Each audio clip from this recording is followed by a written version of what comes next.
అందరికీ నమస్తే. జ్యోతి న్యూస్‌కి స్వాగతం. ముందుగాల ముఖ్యాంశాలు. రాష్ట్రంలో వైద్య కళాశాలలు ఏడ ఉంటే ఆడ నర్సింగు, పారామెడికల్ కాలేజీలు.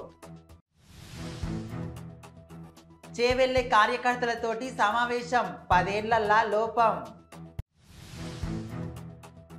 కేంద్ర మంత్రి నాంపల్లిల పర్యటన, అధికారుల మీద ఆగ్రహం. ఆదాయానికి మించిన ఆస్తుల కేసు, బెయిల్ కోసం పిటిషన్. ఫిబ్రవరి 2వ వారంలో బడ్జెట్ సమావేశాలు చేస్తున్నారు ఏర్పాట్లు. తిరుమల తిరుపతి 2024-25 వార్షిక బడ్జెట్కు ఆమోదం దాటింది కోట్లు. నాది విజన్ అయితే జగన్ది పాయిజన్ అంటున్న చంద్రన్న. సీఎం అయినాక జగనన్న మారిండు అంటున్న షర్మిలక్క. ఉద్యోగాల భర్తీ మీద వైకాపాను ప్రశ్నించిన చంద్రన్న. ఇన్నర్ రింగ్ రోడ్ కేసుల ఏపీ ప్రభుత్వానికి ఎదురుదెబ్బ. ఇక వార్తలలో పోతే రాష్ట్రంలో ఏడ వైద్య కళాశాలలుంటే ఆడ నర్సింగు, పారామెడికల్ కాలేజీలు ఇట పెడతారు. తెలంగాణలో వైద్య కళాశాలలు ఏడ ఉంటే ఆడ నర్సింగు, పారామెడికల్ కాలేజీలు ఇట్లా ఉండాలంట అని మన ముఖ్యమంత్రి రేవంత్ రెడ్డి సార్ అంటున్నాడు. కొడంగల్లా మెడికల్, నర్సింగ్ కాలేజీల ఏర్పాటుకు పరిశీలించాలంట అని అధికారులను ఆదేశించిండు. సచివాలయంలో వైద్యారోగ్య శాఖ మీద సీఎం రేవంత్ రెడ్డి అన్న సమీక్ష చేసిండు. బీబీ నగర్ ఎయిమ్స్ లా వైద్య సేవలు పూర్తిగా మంచిగా అందుబాటులో ఉన్నాయా లేవా, వాటి మీద చర్యలు తీసుకోవాలంట అని ఇట చెప్పిండు. అట్లా చేస్తే ఖమ్మంలా, నల్గొండ, వరంగల్ జిల్లాలల్లా ప్రజలకు మస్తు ఉపయోగం ఉంటదంట అని అంటున్నాడు. కారు సర్వీసింగ్ కు పోయింది, తిరిగి 100 స్పీడ్ తోటి వస్తుందంట అని కార్యనిర్వాహక అధ్యక్షుడు కేటీఆర్ అన్న అంటున్నాడు. గడిచిన 10 ఏళ్లల్లా పార్టీ కార్యకర్తల నడుమ సమన్వయం లేదు, అందుకోసమనే మొన్న జరా వెనకడిగి వేసినాము. చేవెళ్ళేలా పార్టీ కార్యకర్తల సమావేశంలో మాట్లాడిండు గిట్లా. కాంగ్రెస్ పాలనలో 6.50 లక్షల మంది ఆటో డ్రైవర్లు రోడ్ మీద పడ్డారు. కనీసము మంత్రిగా ఇట పనికిరాని వ్యక్తిని ముఖ్యమంత్రిని చేసిండ్రంట అని అంటున్నాడు. ఇక ఇప్పటి వరకు అయితే రైతు బంధు పైసలు పడలేదు, కేసీఆర్ ప్రభుత్వంలో టైంకు పైసలు వచ్చినాయి అంట అని చెప్తుండు. నాంపల్లి నియోజకవర్గంలో కేంద్ర మంత్రి కిషన్ రెడ్డి అన్న పర్యటించిండు. మల్లెపల్లి డివిజను ఆగపూర్ల పవర్ బోర్ను ఇట ప్రారంభించిండు. ఇక ఈ సందర్భంలో మాట్లాడుకుంటా గడిచిన 6 నెలలల్లా స్ట్రీట్ లైట్స్ ఇట్లా లేవంట అని చెప్తుండు. దీన్ని మంత్రి దృష్టికి తీసుకుపోవాలంట అని ఇట్లా అధికారులకు ఫిర్యాదు చేసిండు. ఆయన కానీ పట్టించుకుంటలేరంట. ఇక స్థానిక అధికారుల మీద కేంద్ర మంత్రి మస్తు కోపమైండు. నిధులు లేవని వారు చెప్తుంటే కిషన్ రెడ్డి జీహెచ్ఎంసీ కమిషనర్ తోటి ఫోన్లో మాట్లాడిండు. వెంటనే స్ట్రీట్ లైట్స్ ఏర్పాట్లు చేయాలంట అని ఆదేశించిండు. ఆదాయానికి మించిన ఆస్తుల కేసుల అరెస్ట్ అయిన Telangana real estate regulatory authority కార్యదర్శి ఎస్ బాలకృష్ణకు బెయిల్ కావాలంట అని పిటిషన్ వేసిండు కోర్టులా. అధికారులు చెప్తున్నట్టు ఆయనకు అన్ని ఆస్తులు లేవంట అని అందులో రాసిండ్రు. అనిషా చెప్పే లెక్కలన్నీ బ్యాంకుల ద్వారానే జరిగినాయి, ఆయన ఏటా ఆదాయ పన్ను చెల్లిస్తున్నాడంట అని చెప్పిండు. ఇంకో దిక్కు బాలకృష్ణను 10 రోజుల కస్టడీకి కోరుకుంటా అనిషా పిటిషన్ దాఖలు చేసింది.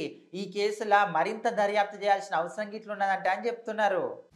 శాసనసభ బడ్జెట్ సమావేశాలను ఫిబ్రవరి 2వ వారంలో నిర్వహిస్తారంట అని ప్రభుత్వం ఏర్పాట్లు చేస్తుంది. వచ్చే నెల 1వ తారీఖు కేంద్ర ప్రభుత్వం బడ్జెట్ ప్రవేశపెడుతుంది.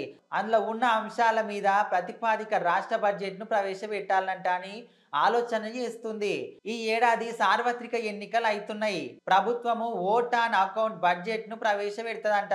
రాష్ట్రంలో పూర్తి స్థాయి బడ్జెట్ ను ప్రవేశపెట్టాలా లేదా అని, ఓట్ ఆన్ అకౌంట్ ప్రవేశపెట్టాలా లేదా అంట అని ప్రభుత్వం ఉన్నత స్థాయిలో చర్చిస్తుందంట అని చెప్తున్నారు. తిరుమల తిరుపతి దేవస్థానము పాలక మండలి 2024-25 వార్షిక బడ్జెట్కు ఆమోదం తెలిపింది. 5141.74 కోట్ల అంచనాలతోటి ప్రవేశపెడుతున్నారంట. 5122.80 కోట్ల బడ్జెట్ను పాలకవర్గం ఆమోదించింది. ఇంజనీరింగ్ విభాగానికి 350 కోట్లు, హిందూ ధర్మ ప్రచార అనుసంధ ప్రాజెక్టులకు 108.50 కోట్లు, వివిధ సంస్థలకు గ్రాంట్స్ రూపంలో ఇచ్చేటోళ్లకు 113.50 కోట్లు, రాష్ట్ర ప్రభుత్వానికి సహకారం రూపంలో 50 కోట్లు, తితిదే విద్యా సంస్థలు వివిధ వర్సిటీలకు గ్రాంట్స్లా 173.31 కోట్లు, పారిశుద్ధ విభాగానికి 266.07 కోట్లు, నిఘా భద్రతా విభాగానికి 149.99 కోట్లు, వైద్య విభాగానికి 241.07 కోట్లు. ఇట్లా వివిధ అంశాలకు 5,000 కోట్లు దాటిందంట తితిదే యొక్క వార్షిక బడ్జెట్. ఏపీలా ఇప్పుడు వచ్చేటి ఎన్నికల్లో పొన్నూరు ప్రజలు తమ పౌరుషాన్ని చూపించాలంట అని చంద్రబాబు సార్ చెప్తున్నాడు. భారీ మెజార్టీ మీద చంద్రబాబు సార్ను గెలిపించాలి అంట అని కోరుతుండు. పిల్లలు తెలుగు జాతి భవిష్యత్తును కాపాడుకోవాల్సిన బాధ్యత ప్రజల మీదనే ఉన్నది. పల్నాడు జిల్లా పొన్నూరులో నిర్వహించిన రా కదలిరా బహిరంగ సభల గిట్లా మాట్లాడిండు. జగనన్న ముఖ్యమంత్రి అయిన కాడికెంచి మొత్తం మారిపోయిండు. ఏపీసీసీ అధ్యక్షురాలు ఆయన సోదరి షర్మిల అక్క గిట్లా చెప్తుంది. వైకాపా కోసము నిస్వార్థంగా పనిచేసిన ఇప్పుడు తన మీద వ్యక్తిగత దాడులు చేస్తున్నారంట అని ఆవేదన వ్యక్తం చేస్తుంది. కడప జిల్లాలో నిర్వహించిన కార్యకర్తల సమావేశంలో ఆమె పాల్గొని ఇట్లా చెప్తుంది. నాకు ఎప్పుడు పదవి మీద ఆకాంక్ష లేదు, ఎన్ని అవరోధాలు వచ్చినా కానీ రాష్ట్ర ప్రజల హక్కుల కోసం పోరాడతానంట అని చెప్తుంది. వైఎస్ఆర్ కాంగ్రెస్ పార్టీలా తిరుగుబాటు మొదలైంది అంట అని తెలుగుదేశం పార్టీ అధ్యక్షుడు చంద్రబాబు సార్ చెప్తుండో. ఆ పార్టీ నుంచి పోటీ చేయాలంటేనే ఎమ్మెల్యేలు భయపడుతున్నారు. రాజమహేంద్రవరంలా నిర్వహించిన రా కదలిరా బహిరంగ సభలో ఆయన మాట్లాడిండు. ఎన్నికలు అయిపోయినాక వెంటనే వైకాపా మొత్తం ఖాళీ అవుతుంది.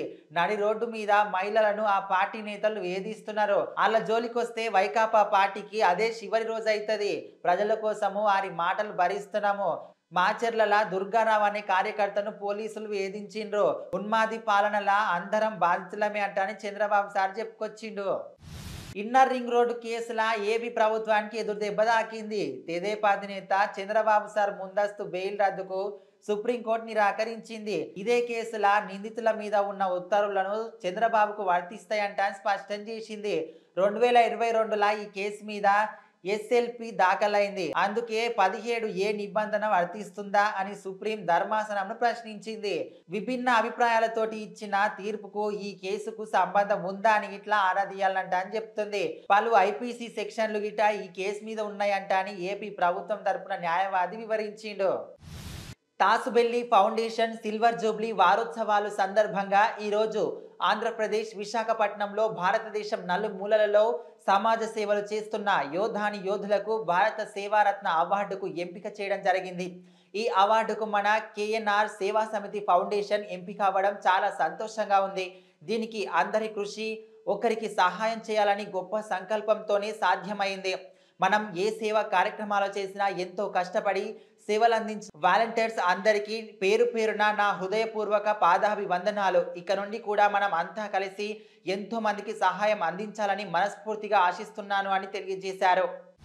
తాసుబెల్లి ఫౌండేషన్ సిల్వర్ జూబ్లీ వారోత్సవాలు సందర్భంగా ఆంధ్రప్రదేశ్ విశాఖపట్నంలో భారతదేశం నలుమూలలలో సమాజ సేవలు చేస్తున్న యోధాని యోధులను భారత సేవారత్న అవార్డుకు ఎంపిక చేయడం జరిగింది.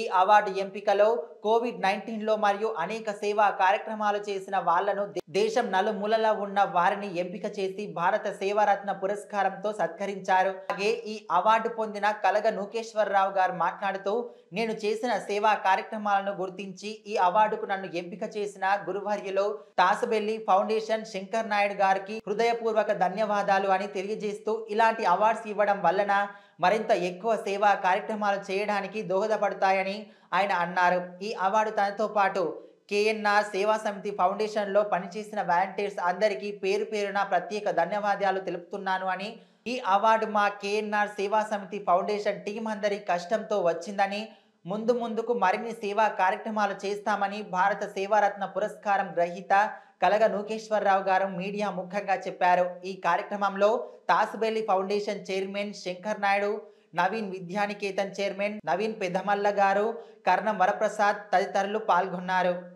అఖిల భారత జాతీయ ధోబీ మహాసంఘ్ ఆంధ్రప్రదేశ్ రాష్ట్ర కమిటీ ఆధ్వర్యంలో ముఖ్య నాయకుల చర్చా వేదిక కార్యక్రమాన్ని ఆదివారం సాయంత్రం కృష్ణా జిల్లా సాంబమూర్తి రోడ్ విజయవాడ ప్రెస్ క్లబ్లో నిర్వహించారు. ఈ కార్యక్రమానికి తెలంగాణ రాష్ట్ర నాయకులు, కర్ణాటక నాయకులు విచ్చేశారు. ముందుగా ఏబిడిఎం ప్రధాన కార్యదర్శి 77 సంవత్సరాలుగా రజక జాతి అభివృద్ధి కోసం గల్లీ నుంచి ఢిల్లీ వరకు బీసీ సాధన కోసం పోరాడిన రజక జాతి భీష్ముడు జూపల్లి సత్యనారాయణ జన్మదిన వేడుకలను ఆంధ్ర, తెలంగాణ, కర్ణాటక నాయకుల సమక్షంలో కేక్ కట్ చేసి ఆయనకు గౌరవ సత్కారం అందించే కార్యక్రమాన్ని నిర్వహించారు.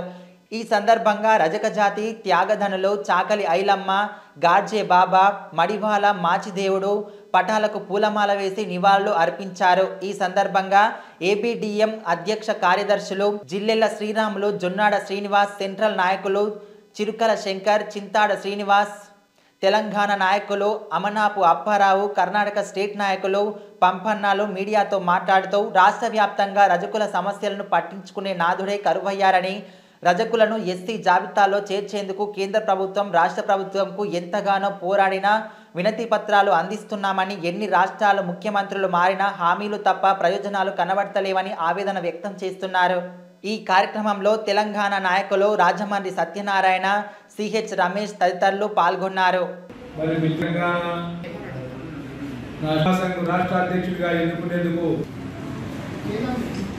ముఖ్యంగా 3 సంవత్సరాలు వివాహ సిస్టమ్ ఏర్పాటు చేసి మన రజకులను చైతన్యవంతం ప్రజాస్వామ్య రజకులపై దాంట్లో మన శక్తి మేరకు పాలు పంచుకొని ఒకే రిజర్వేషన్.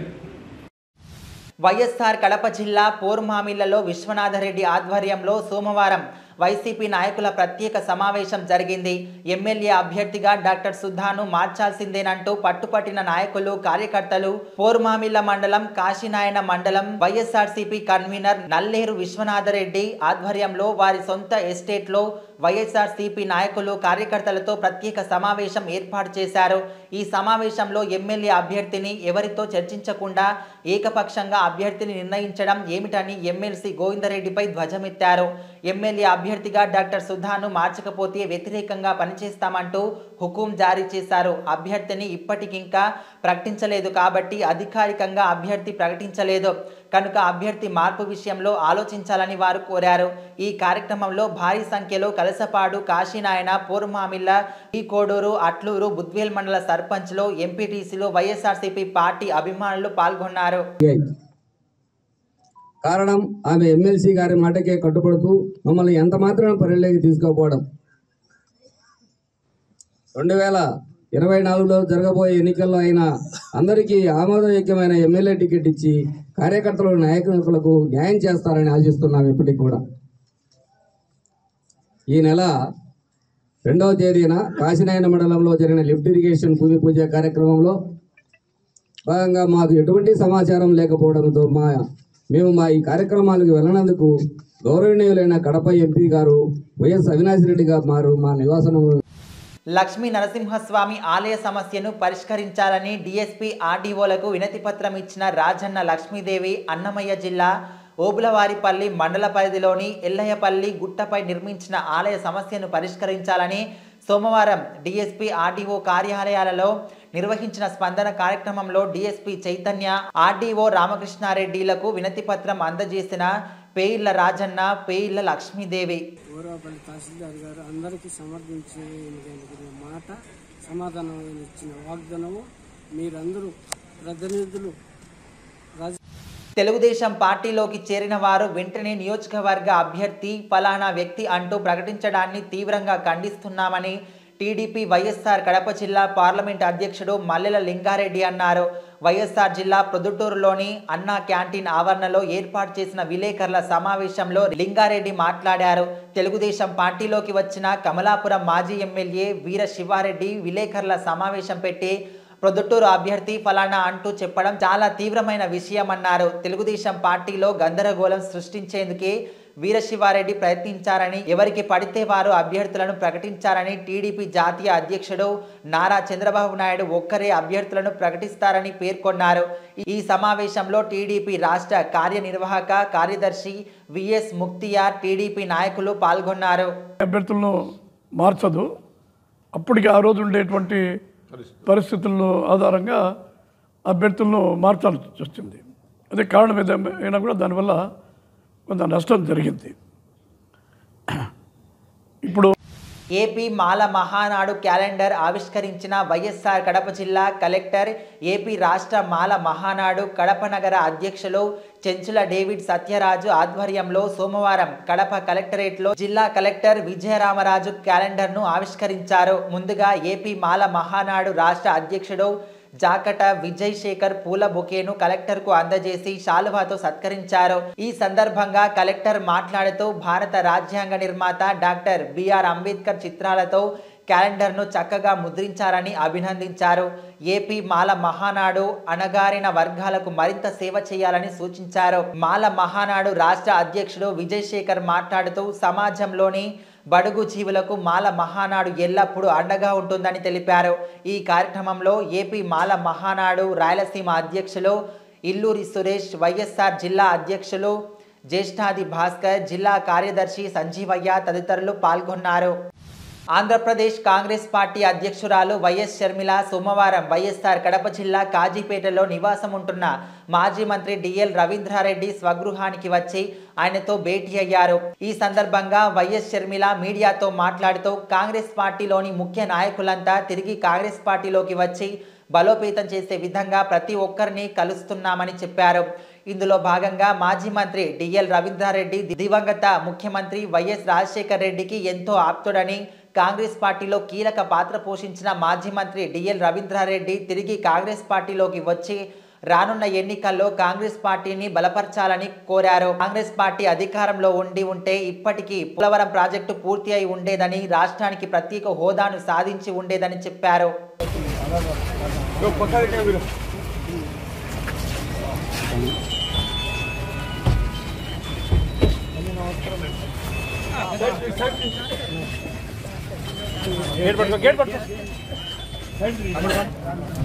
ఆంధ్ర రాష్ట్ర కాంగ్రెస్ పార్టీ అధ్యక్షురాలుగా కాంగ్రెస్ పార్టీని బలపరిచే దిశగా నేనే కాదు యావత్ కాంగ్రెస్ పార్టీ నాయకులు కాడరు సమావేశాలు పెట్టుకొని ప్రతి జిల్లాలో వాళ్ళని వైఎస్ఆర్ కాంగ్రెస్ పార్టీ ప్రభుత్వం వల్ల ప్రజలందరూ విసిగిపోయారని, రానున్నది తెలుగుదేశం పార్టీనేనని మాజీ ఎమ్మెల్సీ బచ్చల పుల్లయ్య అన్నారు. సోమవారం వైఎస్ఆర్ కడప జిల్లా ప్రొద్దుటూరు మాజీ ఎమ్మెల్యే నంద్యాల వరదరాజులరెడ్డి కార్యాలయంలో ఏర్పాటు చేసిన విలేకరుల సమావేశంలో ఆయన మాట్లాడుతూ తెలుగుదేశం పార్టీ గెలిచే దిశగా అడుగులు వేస్తున్న సందర్భంగా 2 రోజుల క్రితం తెలుగుదేశం పార్టీలో చేరిన మాజీ ఎమ్మెల్యే వీరశివారెడ్డి ప్రొద్దుటూరు తెలుగుదేశం పార్టీ అభ్యర్థి విషయమై వ్యాఖ్యలు చేయడం, ప్రొద్దుటూరులో తెలుగుదేశం పార్టీ అభ్యర్థి ప్రవీణ్ కుమార్ రెడ్డి అంటూ పోస్టర్లు చేయడంపై అభ్యంతరం వ్యక్తం చేశారు. అభ్యర్థులు ఎవరన్నది నిర్ణయించేది తెలుగుదేశం పార్టీ అధినేత చంద్రబాబు నాయుడు, నారా లోకేష్లని. అయితే తెలుగుదేశం పార్టీలో ఉన్న తామే ఎవరికి చెప్పకుండా పార్టీ అభ్యర్థిని ప్రకటించింది అంటూ పోస్టర్లు వేసుకోవడం ఇది గందరగోళ పరిస్థితిని నెలకొల్పడమేనని పేర్కొన్నారు. ఈ సమావేశంలో టీడీపీ మాజీ పట్టణ అధ్యక్షుడు ఘంటసాల వెంకటేశ్వర్లు, మాజీ కౌన్సిలర్లు పాల్గొన్నారు. చంద్రబాబు నాయుడు గారు అధికారంలోకి రావడం జరుగుతుంది అనేటువంటి ఒక అభిప్రాయాన్ని వ్యక్తం చేయడం అనేటువంటిది చాలా సంతోషించదగ్గ విషయం. అయితే ప్రొద్దుటూరుకు సంబంధించి క్యాండిడేట్ను ఫిక్స్ చేయడము, ఆ క్యాండిడేట్కు తప్పనిసరిగా అందరి మద్దతు ఉంటుందని చెప్పడము, గెలిపిస్తామని చెప్పడం కూడా అందులో భాగంగా చెప్పడం జరిగింది. అయితే నాకు తెలిసి నేను చాలా కాలం పాటు తెలుగుదేశం పార్టీలో ఉండడము, ఎమ్మెల్సీగా పనిచే వైఎస్ఆర్ కడప జిల్లా ప్రొద్దుటూరు పట్టణం వివేకానంద క్లాత్ మార్కెట్ ప్రక్కన ఉన్న ఆకృతి వస్త్రాలయంలో అగ్ని ప్రమాదం చోటు చేసుకుంది. మంటలు ఆర్పేందుకు ప్రయత్నిస్తున్న ఫైర్ సిబ్బంది అస్వస్థతకు గురయ్యారు. 3 అంతస్తుల బట్టల దుకాణంలో పొగ వ్యాపించి కాలిపోయిన దుస్తులు పొగ పీల్చుకొని ఫైర్ సిబ్బంది అస్వస్థత ఒకరిని ఆసుపత్రికి తరలించారు. అద్దాలు బ్రేక్ చేస్తున్న సమయంలో అద్దం పడి ఒకరికి గాయాలు అయినా కొనసాగించిన ఫైర్ సిబ్బంది సేవలు ఎట్టకేలకు 4 ఫైర్ ఇంజన్ల సహాయంతో మంటలను అదుపులోకి తీసుకొచ్చారు. దాదాపు ₹1 కోటి పైగా నష్టం వాటిల్లి ఉందని చెబుతున్నారు. వస్త్రాలయ యజమాని తాండవ కృష్ణ తీవ్ర ఆవేదన వ్యక్తం చేశారు. మాజీ ఎమ్మెల్యే వరదరాజురెడ్డి, టీడీపీ నియోజకవర్గ ఇన్ఛార్జ్ ప్రవీణ్ కుమార్ రెడ్డిలు తాండవ కృష్ణని పరామర్శించి ధైర్యం చెప్పారు.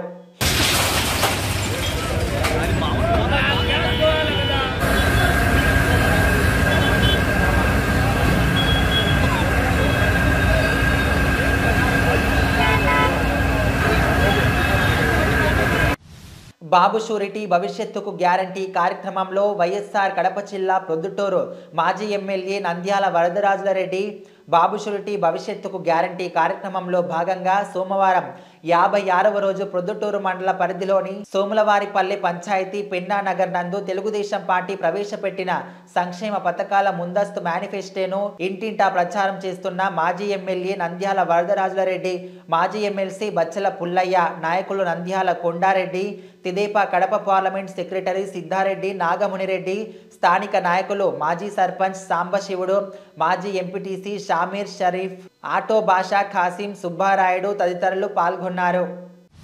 వికలాంగుల సమస్యలపైన సానుకూలంగా స్పందించిన వైఎస్ఆర్ కడప జిల్లా బుద్వేల్ ఆర్డీఓ ఆకుల వెంకటరమణ 90 రోజుల పట్టాల కింద అర్హులందరికీ ఇంటి పట్టాలిస్తామని ఆర్డీఓ గారి హామీ పట్టణంలో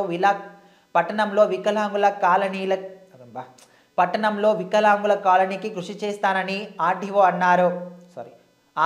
అన్నారు. ఈరోజు బుద్వేల్ పట్టణం స్థానిక ఆర్డీఓ కార్యాలయం నందు వికలాంగులకు ఇళ్ల స్థలాలు ఏర్పాటు చేయాలని పెద్ద ఎత్తున ధర్నా చేయడం జరిగింది. ఈ ధర్నాకు ముఖ్య అతిథులుగా పాల్గొన్న భారత కమ్యూనిస్టు పార్టీ జిల్లా కార్యవర్గ సభ్యులు వి వీరశేఖర్ మాట్లాడుతూ బుద్వేల్ పట్టణంలో దాదాపు 200 మంది వికలాంగులు ఉన్నారని, వారిలో ఇంటి స్థలం లేని వారు నిజమైన అర్హులు ఉన్నారని, వారికి అనుకూలమైన చోట ఇళ్ల స్థలాలు ఏర్పాటు చేయాలని, అలాగే గ్రామీణ ప్రాంతాలలో 3 ఎకరాల వ్యవసాయ భూమి కేటాయించాలని 3 ఎకరాల వ్యవసాయ భూమిని కేటాయించాలని, వికలాంగులు పడుతున్న సమస్యల పట్ల అధికారులు ప్రభుత్వాలు స్పందించి వారికి ఇంటి స్థలాలు కేటాయించాలని ఆయన డిమాండ్ చేశారు. ఈ కార్యక్రమంలో సిపిఐ జిల్లా సమితి సభ్యులు పడిగే వెంకటరమణ, పెద్దల్లపల్లి బాలు, ఏరియా కార్యవర్గ సభ్యులు రవికుమార్, వికలాంగుల సంఘం నాయకులు రఫీక్, ఖదీర్, శ్రీను, సుబ్బారాయుడు తదితరులు పాల్గొన్నారు. ఇయాల్టి వార్తలు అయిపోయినాయి. మళ్ళా వార్తలలో మళ్ళా కలుద్దాం. శనార్థి.